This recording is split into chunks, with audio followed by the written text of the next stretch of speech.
కార్యక్రమం ప్రారంభించే ముందు గురువు గారు బ్రహ్మర్షి పత్రి గారికి ఒక్కసారి మనం ధన్యవాదాలు చెప్పుకుందాం. మనం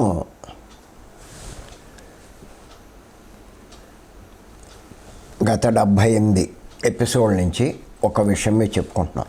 ఉపమాన ధ్యాన సందేశాలు. ఏమిటంటే ఉపమానం, పాము కూరలు పీకితే ఎవరికీ హాని చేయలేదు. అలాగే మనిషిలోని అంటే మనసులోని చెడు తొలగిస్తే ఎవరికి హాని చెయ్యడు.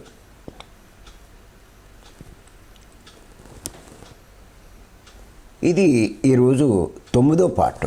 ఈ ఉపమానంలో ఈరోజు 9వ పార్ట్ మనం చెప్పబోతున్నాం.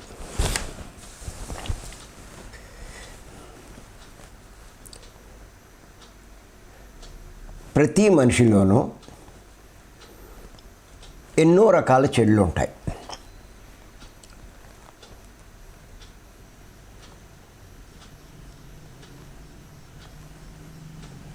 ఆ మనిషిలోని ఆ చెడులన్నీ తొలగించుకోకపోతే పూర్ణత్వాన్ని సాధించలేడు, పూర్ణస్థితి పొందలేడు. అంచేత ప్రతి మనిషి యొక్క జీవిత లక్ష్యం ముందు ఏమిటి అంటే, తనలో ఏమైనా చెడు ఉంటే దాన్ని తొలగించుకునే ప్రయత్నం చేయాలి. కనీసం ఒక జన్మలో కొన్నైనా సరి చేసుకోవాలి. ఎన్ని సరి చేసుకోగలిగితే వాడంత గొప్పవాడనే చెప్పుకోవచ్చు.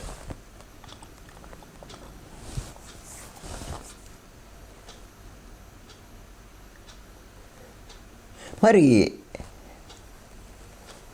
ఈ చెడు ఎన్ని రకాలు, వాటిని ఎలా సరి చేసుకోవాలి అని చెప్పి చెప్పుకుంటున్నాం. ఎన్నో విషయాలు చెప్పుకున్నాం. ఇప్పుడు మనం చెప్పుకుంటున్నటువంటి విషయం ఏంటంటే,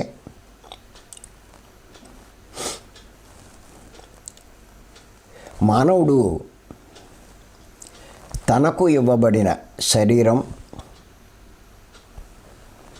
సమయం, శక్తి, ధనం, వాక్కు, ఆలోచన శక్తి, ఆయుష్, ఇలాంటివి వ్యర్థం చేయడం, దుర్వినియోగం చేయడం.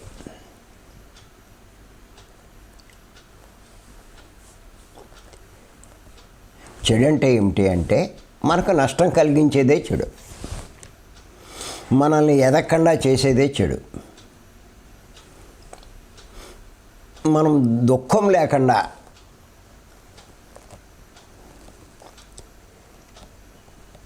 దుఃఖంలో ఉండేటట్టు చేసేదే చెడు. దుఃఖం లేకుండా చేయదు, దుఃఖంలోనే ఉంచుతుంది చెడు. నాకు దుఃఖం వచ్చింది అంటే, కష్టం వచ్చింది అంటే ఏదో చెడు ఉంది నీలో. అదే మనం తెలుసుకోవాలి.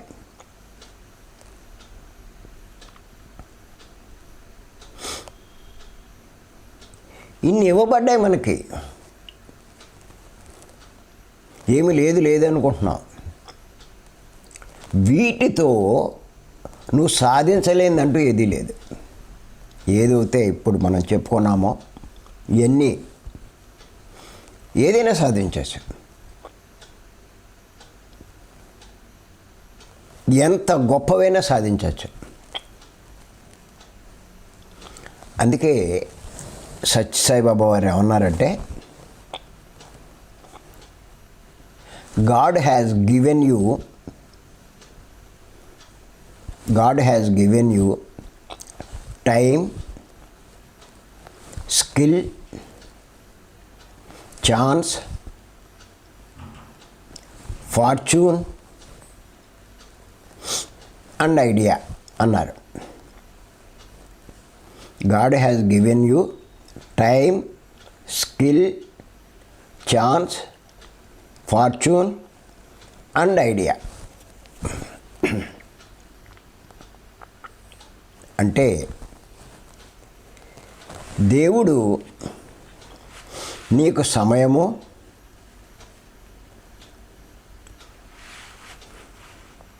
నైపుణ్యము, అవకాశాలు,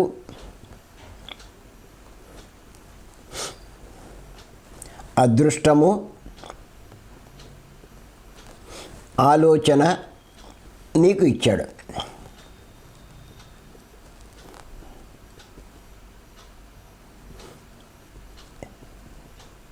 ఎంత గొప్ప ఇచ్చాడో చూడండి అని చెప్పాడైనా సాయిబాబా వారు.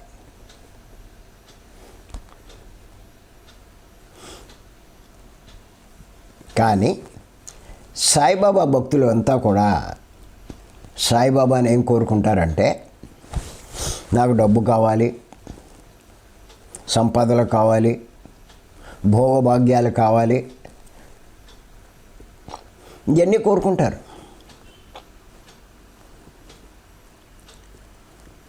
ఓరు పిచ్చోళ్ళారా, ఏం చేసుకుంటారు మీకు విలువ కట్టలేని మీకు ఇవ్వబడ్డాయి, వాటిని సరిగ్గా ఉపయోగించుకోండి, సవ్యంగా ఉపయోగించుకోండి. మీరు సాధించలేనిది లేదు.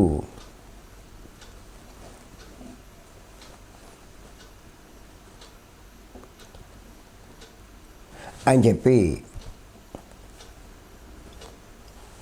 ఆయన చెప్పడం జరిగింది. ఎంచేతంటే ఆయన దగ్గరికి ఎంతోమంది వస్తూ ఉంటారు భక్తులు. వాళ్ళు అంటారు, నా దగ్గర కోట్లు ఉన్నాయండి, శాంతే లేదు అంటారు. ఆ శాంతి కోసం మీ దగ్గరికి వచ్చామంటారు. బాబా కాళ్ళ మీద పడిపోతారు. వాళ్ళ దగ్గర ఉన్న కోట్లు తీసుకొచ్చి ఆయన కాళ్ళ దగ్గర పోసేస్తారు. ఆయన ఆ డబ్బంతా లోక కళ్యాణానికి ఉపయోగిస్తాడు.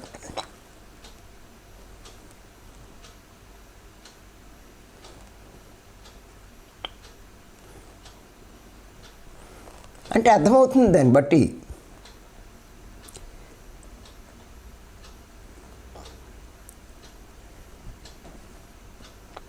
ఆ డబ్బుతో వాళ్ళు చివరికి ఏం సాధించారు అంటే అశాంతి, దుఃఖం, బాధ.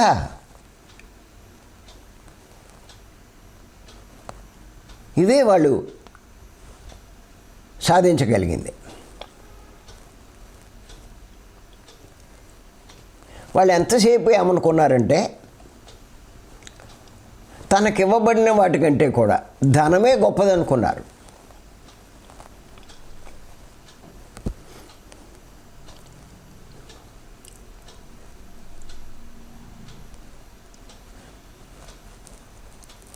ఆ భగవంతుడు సమయము, నైపుణ్యం, ఏదైనా సాధించగలిగే నైపుణ్యం, అవకాశాలు, నువ్వు దాన్ని సరిగ్గా వినియోగించుకుంటే అదృష్టం, మంచి గొప్ప భవిష్యత్తు, ప్రతిదీ ఆలోచించి నిర్ణయం తీసుకోగల ఆలోచన ఇన్ని నీకు ఇస్తే అవన్నీ పక్కన పెట్టి వాటిని ఎలా ఉపయోగించుకోవాలో తెలియక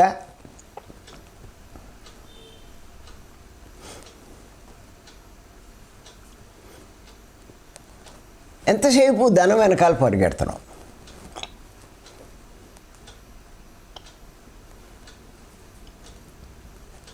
మీరు ఒకటే గుర్తుపెట్టుకోండి, నేను స్పష్టంగా చెప్తున్నాను. ధనం వెనకాల మీరు పరిగెట్టడం కాదు,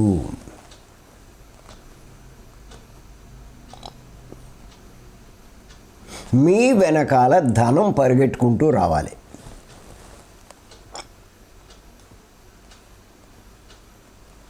ఇది చాలా ముఖ్యం.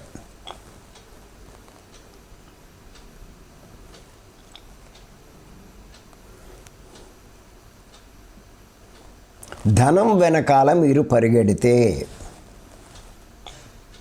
మీకు అశాంతే, దుఃఖమే.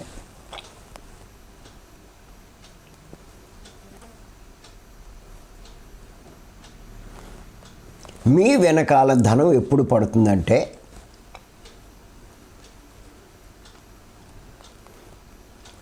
నువ్వు లోక కళ్యాణకరమైన పనులు చేస్తుంటే.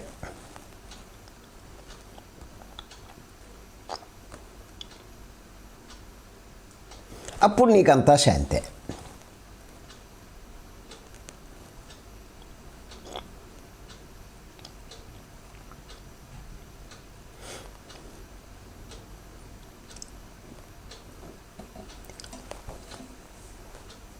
ఇన్ని ఇవ్వబడితే, విలువ కట్టలేని ఇవ్వబడితే వాటిని ఎలా ఉపయోగించుకోవాలో తెలియక, వాటితో ఏం చేయాలో తెలియక,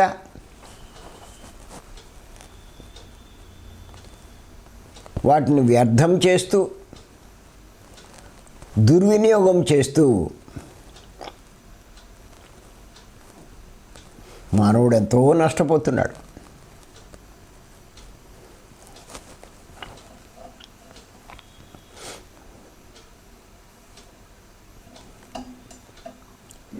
నాకేమిచ్చాడు అంటారు. వాడికి కార్లు ఉన్నాయి, నాకు లేవు. పెద్ద పెద్ద బిల్డింగులు ఉన్నాయి, నాకు లేవు.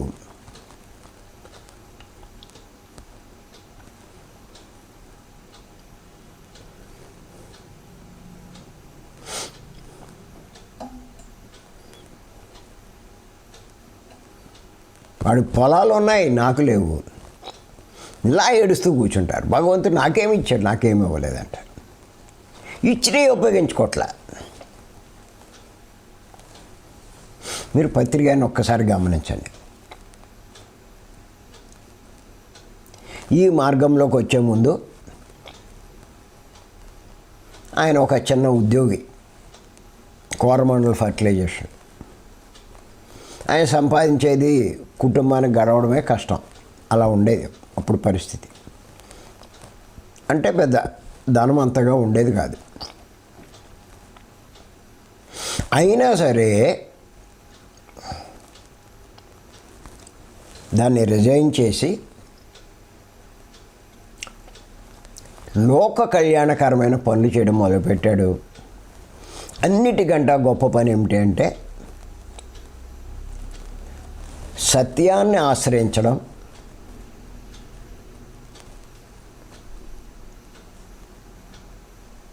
జ్ఞానాన్ని బోధించడం.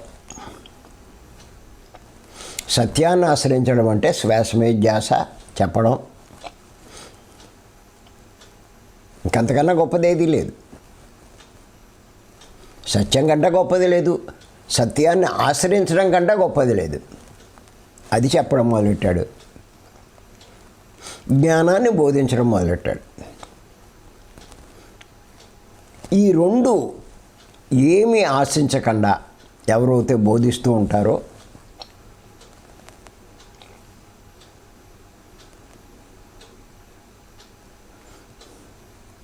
వారి వెనకాల ధనం పరిగెడుతూ ఉంటుంది.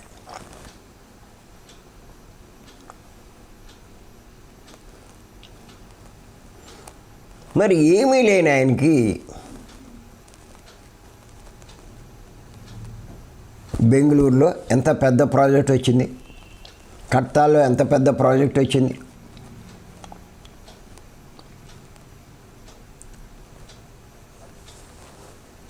ఆయన ట్రైన్లో జనరల్ కంపార్ట్మెంట్లో ప్రయాణం చేసేవాడు మొదట్లో.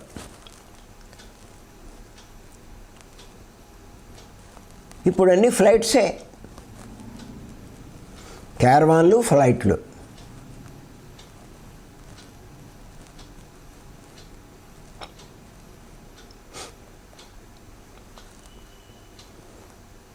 ఆయన అవసరం, ఆయన ఇంకా తిరగాలి, ఇంకా ఎంతోమందికి సత్యం పంచాలి. నేచరే కల్పించిందండి నేను.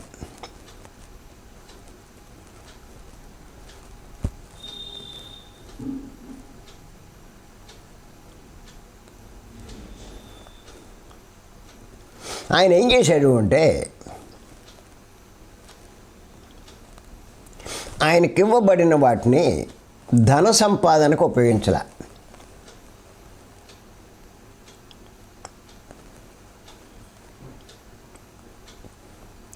ధ్యాన జ్ఞాన ప్రచారానికి ఉపయోగించాడు పత్రి గారు.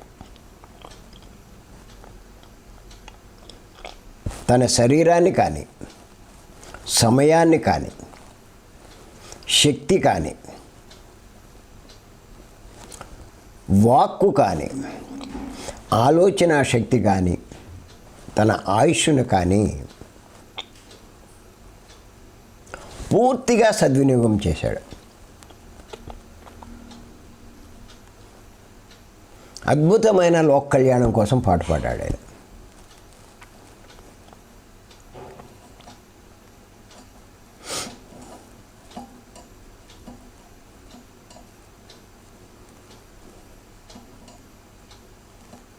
ఏదైతే ఆయనకి ఇవ్వబడిందో వాటన్నిటినీ పూర్తిగా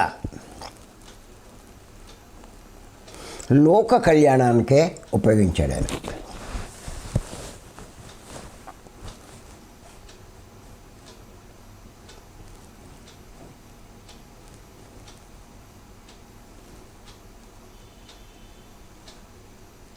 ధనం ఆయన వెనకాల పరిగెట్టింది.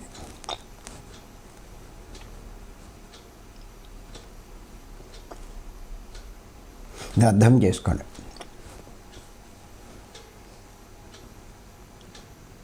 ధనం వెనకాల మీరు పరిగెడితే మీకు అశాంతి మిగిలేదు. అరే నేను సంపాదించలేకపోతున్నానే, నేను ఎంత కష్టపడుతున్నా రావట్లేదే అనేటువంటి అశాంతి. వాడికి బాగా నాకంటే ఎక్కువ ఉందే, నాకు తక్కువ ఉందే,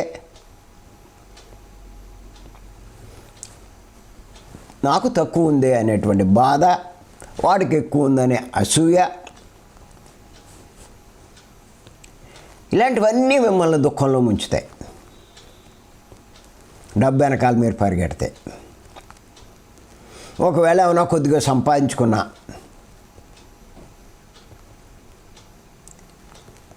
ఆశతో ఏ బిట్ కాయిన్స్ ఇలాంటి వాటిలో పెడితే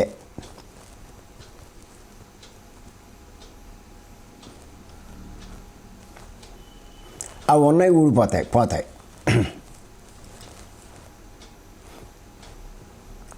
అవి పోయాక ఇంకా ఎక్కువ ఎడుతారు.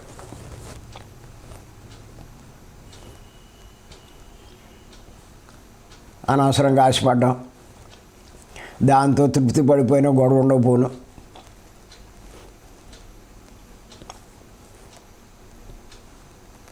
ఇలా ఉంటుంది డబ్బు వెనకాల మీరు పడితే.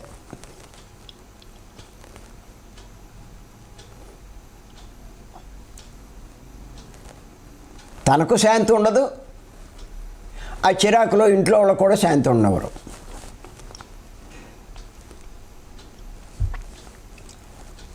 ఆ చిరాకులు వాళ్ళ మీద చూపిస్తారు.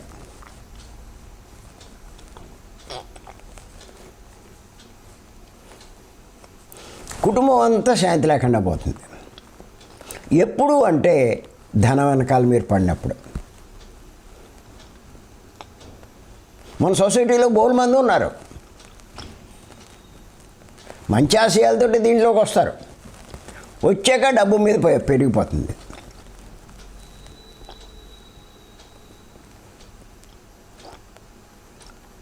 అంతకుముందు సేవ అని చేసేవారు, ఇప్పుడు డబ్బు అనే దృక్పథంతో చేస్తున్నారు.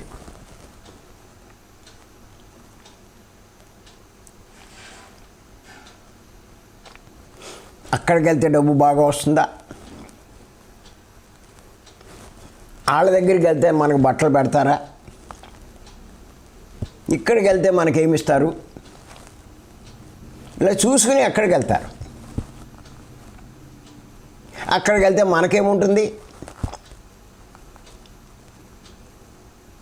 అంతా సేవా దృక్పథం కాదు, ధన దృక్పథం. ఆడికి వెళ్తే నా పుస్తకాలు అమ్మో, ఖర్చులు కూడా రావు. వాళ్ళ ఖర్చులు కూడా ఎవరు, వాళ్ళ దగ్గరికి వెళ్ళడం దేనికి, ఇలా ఆలోచిస్తారు. పత్రి గారు ఎప్పుడు అలా ఆలోచించలే.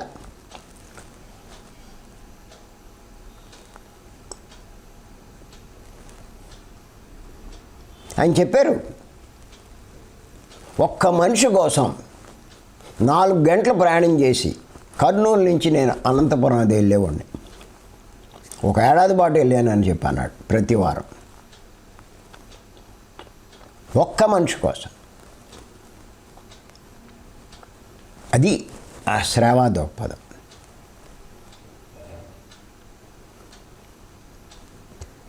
వాళ్ళు పుస్తకాన్ని కొనకపోతే ఏడవడం, వాళ్ళు ఏమో ఇవ్వకపోతే ఇవ్వలేదని బాధపడడం, కనీసం సెలవు కూడా కప్పలేదు అని కూడా.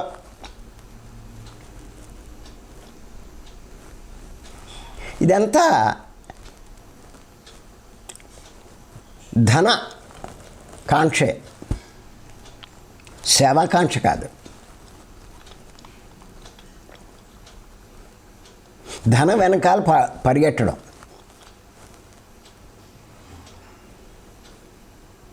వాళ్ళకి చివరికి అశాంతి మిగులుతుంది.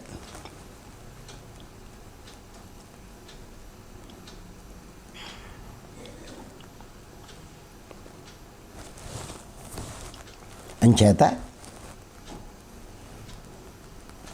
ఇన్ని రకాలు మనకు ఇవ్వబడితే వాటితో ఇంచక్క జ్ఞానం సంపాదించుకోండి, జ్ఞానం పెంచుకోండి. మీరు సంపాదించుకున్న జ్ఞానాన్ని ఇతరులకి బోధించండి.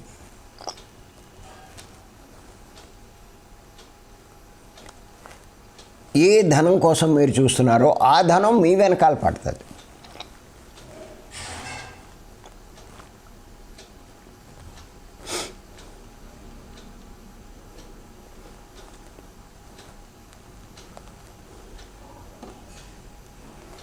అంచేత సత్యసాయిబాబా వారు ఉత్తినే చెప్పలా, భగవంతుడు మీకు విలువ కట్టలేని ఇచ్చాడు, వాటిని ఉపయోగించుకోండి. అదే ఆయన చెప్పడం. మీకు ప్రతి ఒక్కరికి ఇవ్వబడి ఆయన అందరికీ సమానంగా ఇచ్చాడు.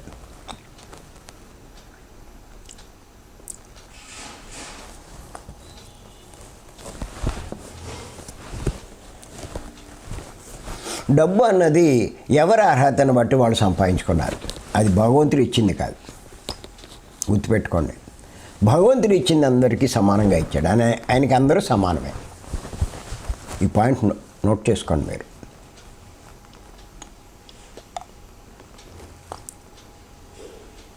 డబ్బు భగవంతుడు ఇచ్చింది కాదు.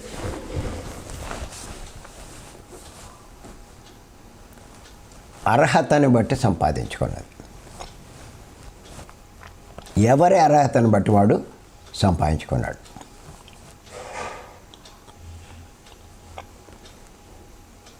ప్రతి ఒక్కరికి సమానంగా ఇచ్చింది. సమయం, నైపుణ్యం, అవకాశాలు, అదృష్టం, ఆలోచన.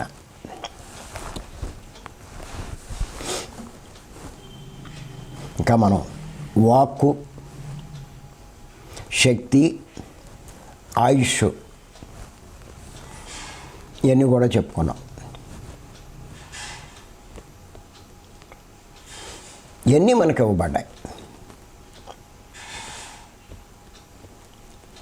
మిరకిల్స్ చేయొచ్చండి వీటితోటి.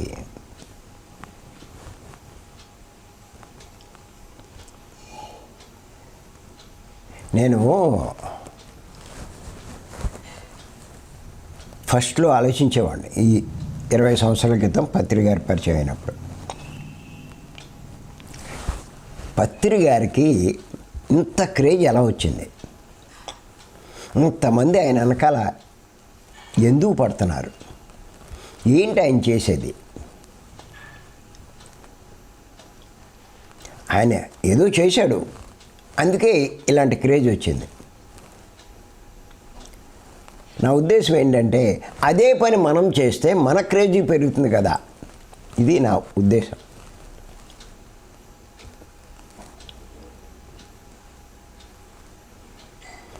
అబ్జర్వ్ చేశాను. ఊరికే గుడ్డిగా ఏదో ఇందులోకి వచ్చి రోగాల కోసం వచ్చి, దీనికోసం వచ్చి, అది కోసం వచ్చి కాదు, కోరికల కోసం దానికోసం కాదు. ఇప్పుడు ఒక దాంట్లోకి వచ్చాము అంటే బాగా ఆలోచించాలి, ఎందుకు వచ్చాము ఇందులోకి. లేకపోతే కొన్నాళ్ళు ఉంటారు, దీన్ని వదిలేస్తారు మీరు, ఇందులో ఏమి లేదని. అసలు వచ్చింది దేనికి, మనం వచ్చిన దాని పర్పస్ ఇందులో నెరవేరుతుందా, ఇది ఆలోచించుకోవాలి. అది ఆలోచించరు, ఎందుకు వచ్చారో మీకు తెలీదు, వచ్చేస్తారంతే. అదే ఆలోచించాను నేను. అంత గొప్పవాడు అయ్యాడు ఆయన. ఏం చేశాడు ఈయన? ఏం చేశాడంటే రెండే, అందరికీ ధ్యానం చెప్పడం, అందరికీ జ్ఞానాన్ని పంచడం.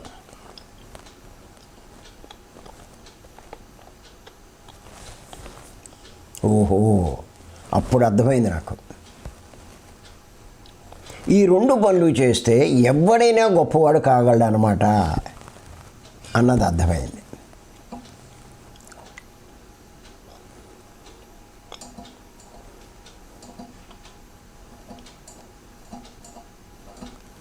ఆ 2 పట్టుకున్నాను. ఆయన ఊరు తిరిగి మరీ చెప్తున్నాడు. ఇంట్లో అక్కడికి వచ్చిన వాళ్ళకి చెప్పడం కాదు.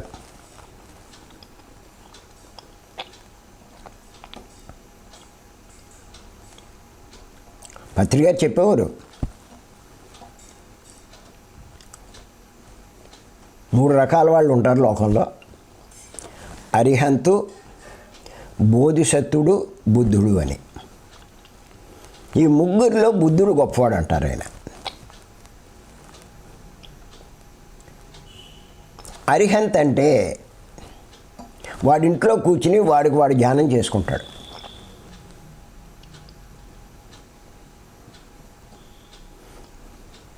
మనలో ఎక్కువ మంది అలాంటి వాళ్ళే ఉన్నారు. ఎందుకు వచ్చిన గొడవ, నాకు మటుకు నా ధ్యానం నేను చేసుకుంటే సాల్దేటి అంటూ చేసుకుంటారు. అదొక స్టేజ్. బోధిసత్వుడు అంటే తన దగ్గరికి వచ్చే వాళ్ళకి బోధ చేస్తాడు. ఆడు జ్ఞానం సంపాదించుకున్నాడు, అన్నీ ఉన్నాయి, అన్నీ తెలుసు, కానీ తన దగ్గరికి ఎవరైతే వస్తారో వాళ్ళకి బోధిస్తూ ఉంటాడు బోధిసత్వుడు. బుద్ధుడు అంటే అందరి దగ్గరికి వెళ్ళి బోధ చేసేవాడు. వాడు గొప్పవాడు. మూతి దగ్గరికి దాహం ఉన్నవాడు రావడం కాదు, దాహం ఉన్న వాళ్ళ దగ్గర నువ్వు వెళ్ళిందంట. అలాగే ఇక్కడ జ్ఞానదాహం ఉన్న వాళ్ళ దగ్గరికి ఈ బుద్ధుళ్ళు వెళ్తారు.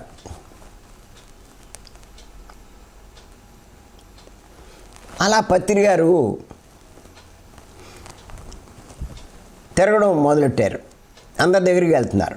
నిజంగా ఆయన తిరగబట్టే నేను ఇందులోకి రాగలిగాను. అలాగే బుద్ధుడు అంత గొప్పవాడు అన్నమాట అన్నది అర్థమైంది నాకు. అప్పుడు నేను కూడా పత్రి గారిలాగా తిరగడం మొదలెట్టా.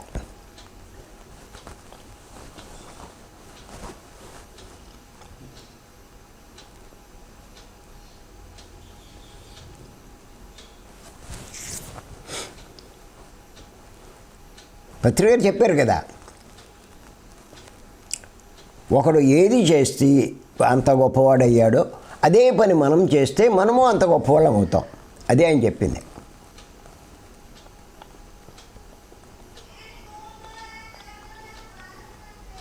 కానీ ఈ తిరగడం అన్నది మన సొసైటీలో చాలామంది చేస్తున్నారు, వెళ్ళి చెప్తున్నారు. ఒక్కొక్కడికి ఒక్కో స్వార్థం. ఒక డబ్బుల కోసం తిరుగుతూ ఉంటాడు, ఒకడు గొప్పల కోసం తిరుగుతూ ఉంటాడు, ఒకడు ఆడవాళ్ళకి లైన్ వేస్తూ ఉంటాడు.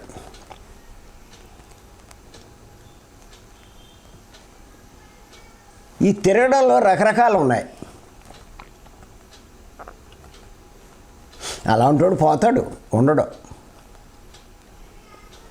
ఎవడైతే నిస్వార్థంగా ఏమీ ఆశించకుండా జ్ఞానబోధే కాంక్షగా చేస్తాడో గొప్పగా ఎదుగుతాడు వాడు.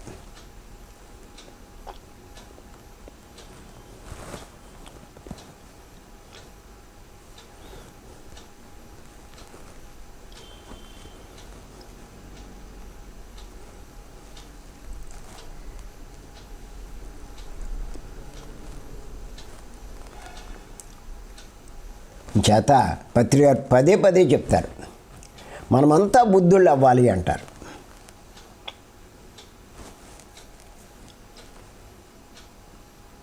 అందుకే మిమ్మల్ని అందరినీ కూడా మీకు తెలుసున్నది మటుకు చెప్పండి అంట. ఓవర్ యాక్షన్ చేయొద్దు అంట. తెలియకపోతే తెలియదు అని ఒప్పుకోండి. కవర్లు చేయకండి, కవరింగ్లు ఇవ్వకండి.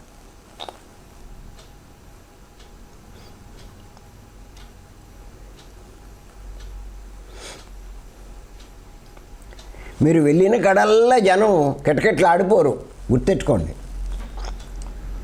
ఒక్కోసారి ఇద్దరు ముగ్గురు వస్తారు. ఏంటి ఇలా అయింది అనుకుంటారు. పరీక్ష నేచర్ చూసుకుంటుంది. అనవసరంగా వచ్చామే, ఆ ఇద్దరికీ చెప్పు చాలు. ఆ ఇద్దరు కూడా జ్ఞానం కోసం రాలా, భోజనం కోసం వచ్చారు వాళ్ళు.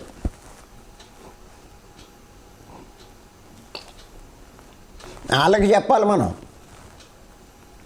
అదే పరీక్ష అంటే. అప్పుడు నేచర్ మీకు మంచి అవకాశాలు ఇస్తుంది. మాకు జరిగినాయి ఇలా ఎన్నో. దాన్ని పట్టించుకో. మీరు ఇంకొకటి చెప్తున్నాను మీకు, ఎవరికైనా సరే మీరు మాట ఇస్తే కనుక, కమిట్ అవుతే కనుక మాట తప్పకూడదు. ఈ ఆధ్యాత్మిక మార్గం. లేదు అంటే ఇవ్వకండి. వస్తానని చెప్పి ఏదో వంకబెట్టి ఎగ్గొట్టకూడదు. ఇది చాలామంది చేసేస్తారు చాలా తేలిగ్గా. వాళ్ళు ఎప్పటికీ ఎదగలేరు. చాలామంది మాస్టర్లు నేను చూశాను మన సొసైటీలో. ఇష్టం ఉంటే వెళ్తారు, లేకపోతే లేదు. కానీ నేను ఇప్పటిదాకా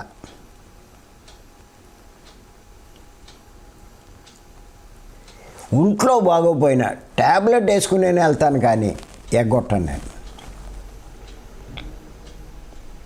ఆఖరికి పత్రి గారు మా ఇంటికి వచ్చిన నా ప్రోగ్రాం నాదే. మేడం అన్నారు, పత్రి గారు వస్తుంటే మీరు వెళ్ళిపోతే ఎలాగంటది. మనదేమో నెల 2 నెలలు, ఆయనేమో 2-3 రోజుల ముందు చెప్తారు. ఎప్పుడు వస్తారో తెలియదు మనకి. దానికోసం మనం ఎక్కడ చూస్తాం? మన పని మనదే.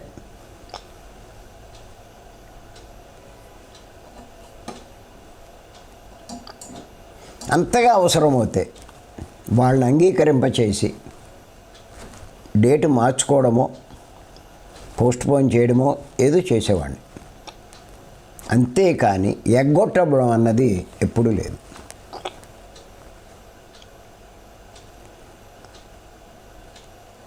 అంచేత గుర్తుపెట్టుకోండి, మనకివ్వబడినవి విలువ కట్టలేనివి అని తెలుసుకోండి, వాటిని ఉపయోగించుకోండి.